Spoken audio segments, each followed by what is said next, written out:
it's the most important work. It's what keeps the country going, and it's what kept Hazard County going. Cooter was the only mechanic and had the only garage and the only tow truck in a place where all they did was tear up cars. That's it. So it was kind of a good gig. As far as I can tell, Cooter was the only guy that worked. Yeah. And people related to that, you know. He got to get up and go to work while the rest of them are fooling around. That's true. Never see anybody else work. And of course, always working on General Lee. I mean, there's always a problem. Right? You know, and Chris can tell you that, who has the General Lee here, that the General Lee, and this has been named scientific polls and everything, but General Lee is the most popular car in the history of television and film, of entertainment. Batmobile, forget it. James Bond car, all that stuff, forget it. It's the General Lee, far and away. And the same thing happened in England when they had the BBC did a poll over there. It was the General Lee, 1969 Dodge Charger RT. But there's something about that car that's magic. I don't know what it is, but it's like a magnet.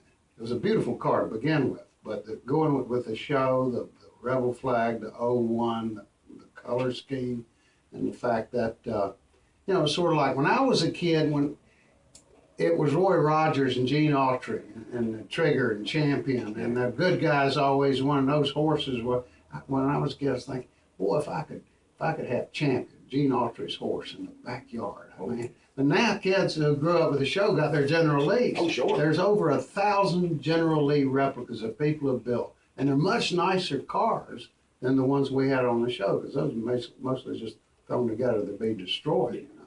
But it's quite an honor, quite a compliment to our show that people have invested so much time and work and money into these beautiful cars. And the General Lee, you know, in many ways was the most important character on the show. You know, when you think about it, it's really the one that got us in and out of trouble.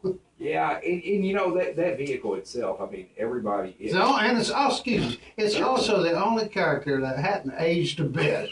No gray hair, no rust, no leaks, No. like the rest of them. Good point. You know, and the older you get, the more leaks you have. That's exactly right. That's always the The problem. General's doing fine, looking good. And you know, every parade, I know around here and around Kentucky, and I'm sure in most parts of Tennessee, everywhere you go in every parade, you're going to see a General Lee. Oh yeah. A General Lee is going to be in there, and they're always, like you said, nice looking. Blow the horn. It's usually mine. It's usually mine. And we traveled down the highway in General Lee's, and people would come by and hanging out the windows, taking pictures, and you know, yelling for us, blow the horn, and kids waving and stuff like that. It's